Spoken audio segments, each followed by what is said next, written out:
Hey, y'all. Welcome back, everyone. Welcome back to Writing Wednesdays. I am Marisa Morgentry, your host for this author interview. So, on Writing Wednesdays, we have meaningful conversations with authors who share stories that inform, encourage, and strengthen us in life and in faith.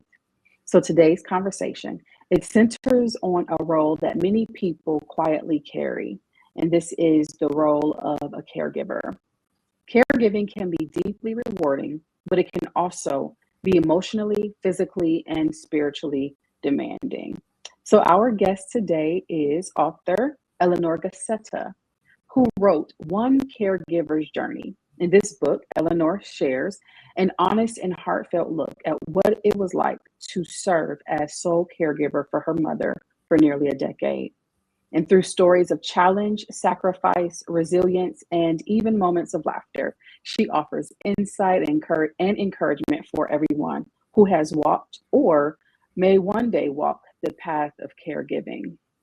So, Ellie, thank you so much for joining us today and Thank you sharing for your having journey me. with us. Absolutely. How are you today? I'm fine. I'm fine, and it's uh, it's an incredibly windy day in Denver. We've got Yes, about 60 to 70 mile an hour winds. that As is my mother wild. would say, the trees are dancing the hula today. So it's just, but it's a good day. It's a good day. Yes, Every day's a good day because not absolutely. everybody gets to see another day. That's true. That's true. We don't want to take it for granted. No, no. So as we get started here, tell us a little bit about yourself. Who is Ellie Gaccetta? Well, I'm a retired government worker. Um, I ended a 40-year career to care for my mother. I was a policy and legislative analyst for the state of Colorado, for the Department of Human Services, and then I was a policy analyst for the city and county of Broomfield, and I also did a bit of private contracting back with the state after I retired. And I am, as you said, I gave just 4 months shy of a decade in caring for my mother in the four walls that we're in today. This was our home, and it's still my home. Um, I, you know what? I'm just happy to be around. My kitchen is my happy place. My other book is a cookbook, Generations of Good Food. Um, I'm happy to. I go to the gym. I have friends. I belong to a couple Italian organizations. I do a newsletter for them, and I don't think age should define you. Mhm. Because as long as the good Lord lets us be on this earth, we need to have a purpose and we need to move forward. Yes, absolutely. I love that. Absolutely. As long as we have pulse, we have a purpose. Yes, ma'am. Yes. Good So way of putting it. your book gives readers an honest look of the realities of caregiving over a decade. But Mhm. what inspired you to share such a personal journey with others? It is my personal journey over the 10 years. Hmm. My mother fell and broke her hip at the age of 93. And while she spent 6 weeks in rehab, I spent those 6 weeks getting our home ready for her to return and ceasing my 40-year career. About 18 months after she broke her hip, she had a mild stroke. And I began journaling to keep my stress levels at bay because my caregiving then took a very major turn. Um, Hmm. Things got a little different. And then at some point, I just decided that what I was doing might help somebody else in their journey. And so I just decided that I would continue writing my journey, continue pouring myself into a book that reflected what I did day in and day out and what caregivers do day in and day out. Um, and then after she passed away, I took 6 months to write about how I was struggling, and it is a struggle to reintegrate back into a world that passed you by for 10 years. Because I only went to the grocery store or to run some errands. I did not have a social life. Caregivers Yeah. don't, and that's a big struggle for a lot of the young caregivers today. I understand that. But I just decided that my experience could help somebody else who was going to be a caregiver or just was having a hard time being one. Yeah. Yeah. Well, we thank you for your labor of love because I am sure that there are plenty of people who have been impacted by your book and plenty more to come. I hope so. I hope so. I Yeah. hope it can help people. hmm It can help people. So that's a great segue into you talked about trying to reintegrate back into society. But before that, you were talking about how caregivers don't have a social life. Mm-mm. So that leads us into how it can be very isolating and emotionally draining. So during those times, the long and quiet seasons, how did your faith sustain you? Oh, well, that's what sustained you. That's what hmm sustained you is your faith. And I will tell you, very honestly, I will tell you that um, there were times that I would say to myself, where is this God of mercy? When things Yeah. were really difficult. Um, and my joke was always, it is said, don't, he will never give you more than you can handle. But I always said he would push me to the edge with the bungee cord, drop me over every once in a while, and then pull me back. Um, and that is that. That's your faith. And then things get better, and then you have every day. There's something to smile about, regardless Yeah. of how hard the day is. There's something that you can look back on at the end of the day. And if you're grateful, you can be smiling about it, or if something funny or something. My mother was a very docile, gentle soul, so it was always easy to find something that was good. hmm And she prayed all day. So that She helped. prayed all day. She sang in Yeah. Italian and said her prayers all day. So, how did this faith journey? He just followed me around wherever I went all day because he never left. She just hmm made sure that we were we were well cared for. Yeah. I love that. Yeah. I love that you said how what sustained you said it's just your faith. Faith is the thing that sustained you. Yeah. So Well, you said how. my um my mantra for the book is faith, humor, and love. That's what gets you through caregiving is faith, Mm, humor, and love. hmm Yeah. Well, many caregivers quietly carry tremendous responsibility without much recognition. What Oh, do you wish more people understood about the emotional and spiritual toll of caregiving? well, the physical and emotional, the mental strain of, am I doing this right? Is there something else I could be doing? Um, when things are good, things are good. But hmm when things turn, um, you you you emotionally you have to detach yourself mm because you can't let your emotions get in the way because you have a job to do. Yeah, You are, and not everybody can be a caregiver. I will tell you that. I will I tell you believe it. that. hmm I know people that will say that's not for me, and that's okay. There's nothing wrong with saying I'm not a good caregiver. Um, I just happen to be a good caregiver, but I have hmm nieces who were unable to help their father with their dad. They supported him every other way that they possibly could, but she was so sick, they just couldn't handle the emotional burden of watching her suffer. My Yeah. mother didn't suffer. hmm My mother was in bed 2 weeks before she died. She got sick on Mother's Day. I put her to bed and she passed in her bed 2 weeks later. Up until then, she was on her walker, walking around the house. She was sitting at the table. She was laughing. She was talking. Yes, she had gone down. Yes, we knew it was coming. Yes, she was on hmm hospice, Yeah. but she didn't suffer. That's a hmm She wasn't combative. and she didn't Yeah. suffer. Those are two really tough parts of being a caregiver. Yeah. And that's such a blessing, that you didn't have to walk through that part of it, Right. because it's difficult in that regard already. And Uh-huh. then to add, combativeness or watching your loved one, Die go by the through. inch. Died Yes. as my Yes. father did. My father died by the inch. So Yeah. we were Yeah. very blessed that my mother did not. Yeah. But I've she seen was that. 100 and she was 102 when she died. That's amazing. That is amazing. That is another blessing. Yeah. Yeah. When you said she was 93, and then it was like, How wait a old was minute, she? plus 10. Yeah. It's like, wait a minute. She was Oh, that's such a 102 when blessing. she died. Yeah.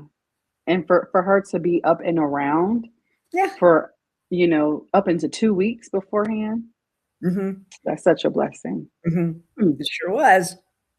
yeah.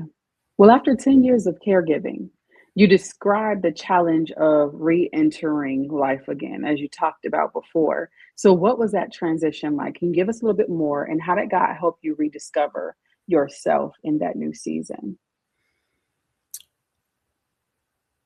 Um, it's a very difficult transition because all of a sudden you find yourself with the ability to get in your car and drive away, not worry about.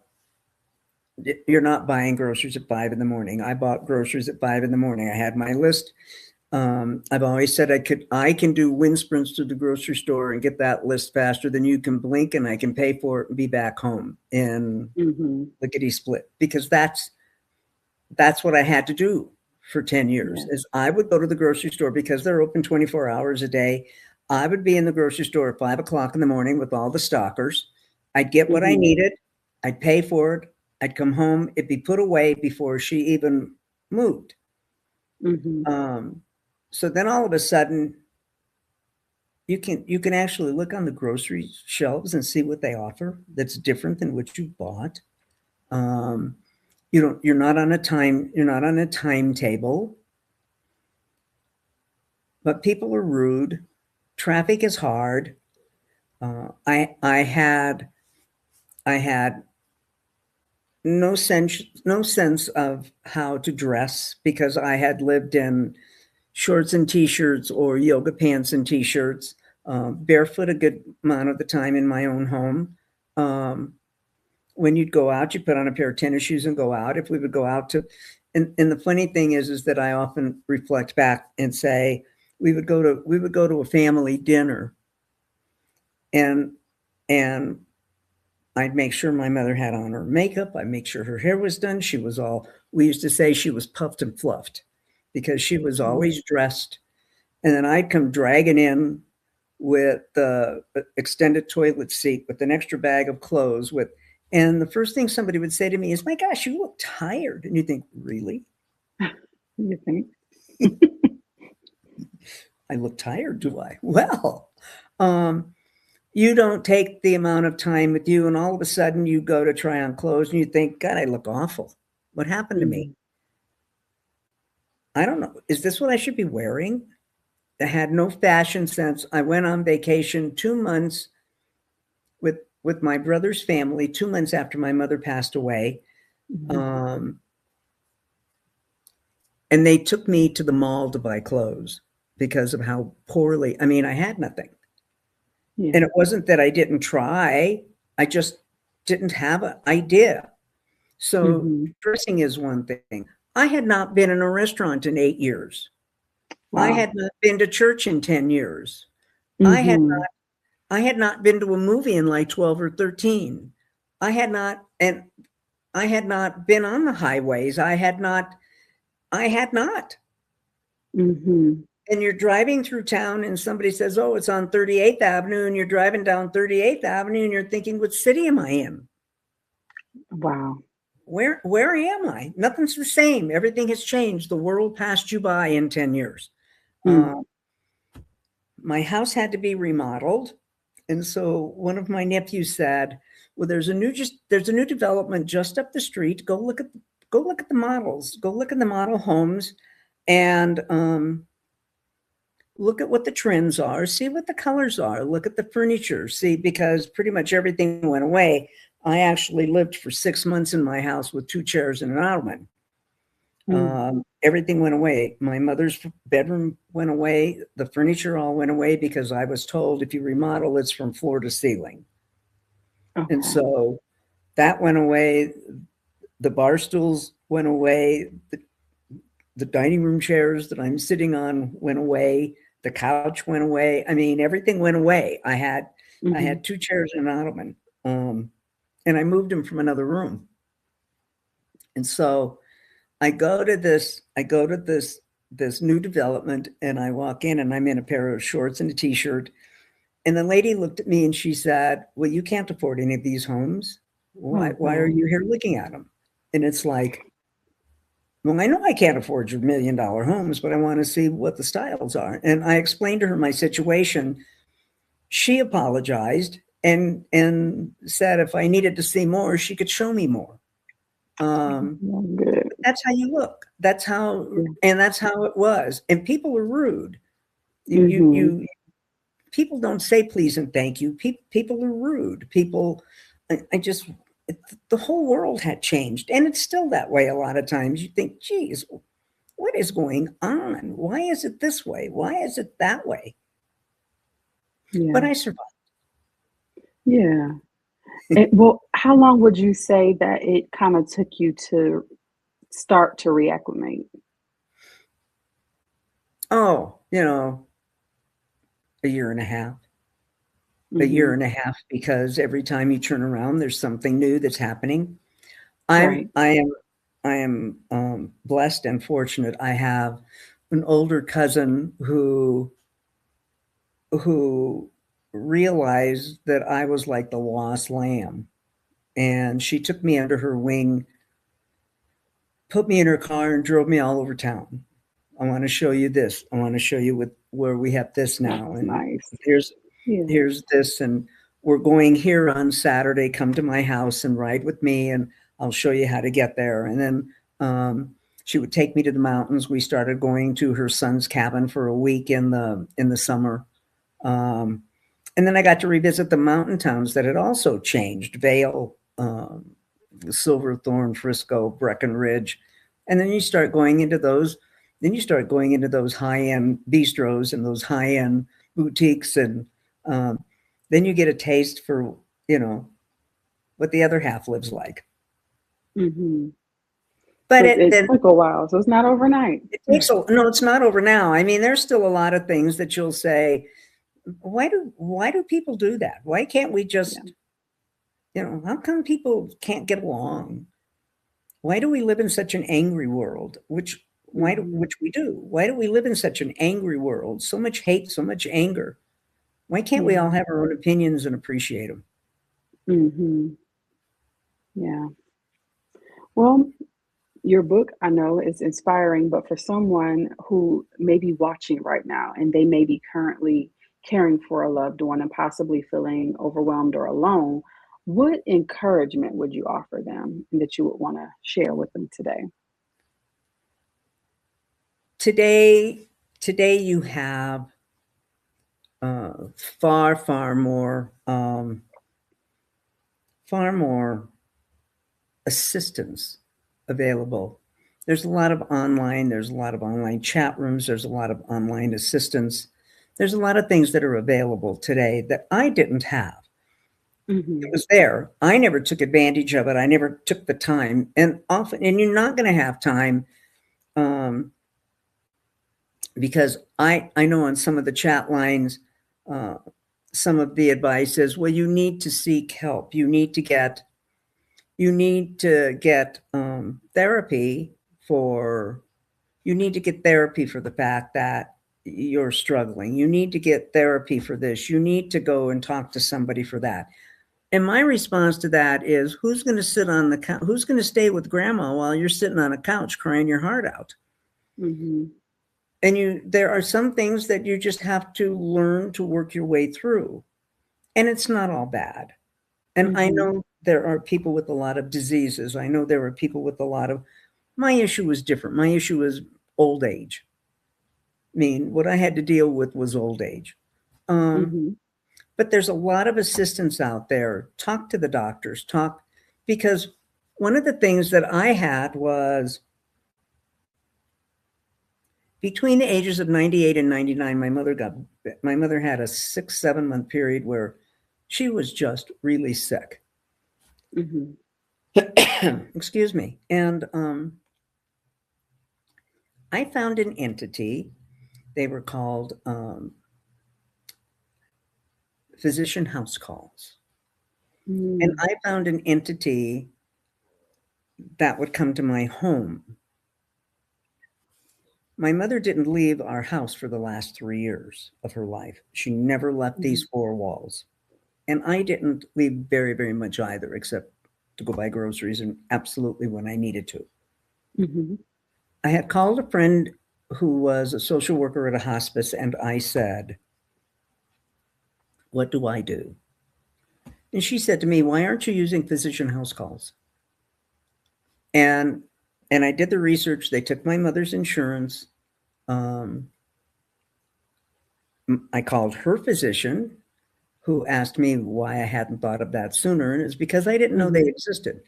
But what we have today is we have entities where they will send a physician assistant, or a nurse into your house on a monthly basis. And they will help you through this stuff. And that saved me. I mean, they gave her flu shots or whatever she needed. They come into the home. If she needs x-rays, they would have taken x-rays. They collect samples for UTIs. They draw blood. And we never left the house again. And she was happy as a clam at high tide to sit in her chair and have a doctor look her over. Yeah. And then there are people who will help you, who will talk to you and get you through these rough spots. Yeah. And I think for someone who's struggling, look for help that can come in and help you. Because we always all don't have the availability of family and friends and people to help us. And even then, there are some very unpleasant sides to being a caregiver, and not everybody can deal with them. Yeah. Well, what was the time? Was it 2007 to 2017? Yes. Okay, that's what I thought. So now we are It was almost October of 2007 to May of 2017. Okay, so we are not quite. We're about 8.5, 9 years. Yes. So yeah, like things that you were saying that weren't available at that time. Yes. In just that not quite decade, Yes. things have changed again. Tremendously. Yes. I mean, there's chat rooms, there's government assistance programs, there's there's adult daycare where you can put grandma on a bus and send her someplace for a day. Then the bus drops her off at night. And we're in a very different world now after COVID. And I think you and I had spoken about this at one point where we did, where families now are multi-generational. So the parents are living, you have a mother and a father who have children that have probably sports events and musical events and things, play dates and all of that. And then on the other side of the spectrum, they have their parents living with them. And that has been a real learning curve for that generation. And that's the generation that my book will probably help. The ones that need some type of guidance on how to do this. Yes. Yeah. Well, for those who need your book, or for those who are interested in connecting with you, we have your website here, but if you could just tell them how to connect with you, that would be great too. My book is available at onecaregiversjourney.com. There's many blogs on my website, both for my cookbook and for this, and they deal with all things like how to choose hospice, how to avoid burnout. Um, I mean, how to deal with mental issues when your loved one maybe has dementia. So there's a lot of information on that webpage. My book is also available on Amazon, Barnes and Nobles, and most all online retailers. I'm on Instagram. I'm on Facebook, but I don't post very much on Facebook because of what it has turned into. But I have an inspirational site on Instagram where I like to post nice things for people. Just hang Okay. in there. Yeah, it's going to get What's your better. Instagram handle? My Instagram handle is @Gaccetta Eleanor. We'll put it up here just in case someone wants to jump in there too. Is that correct? That's correct.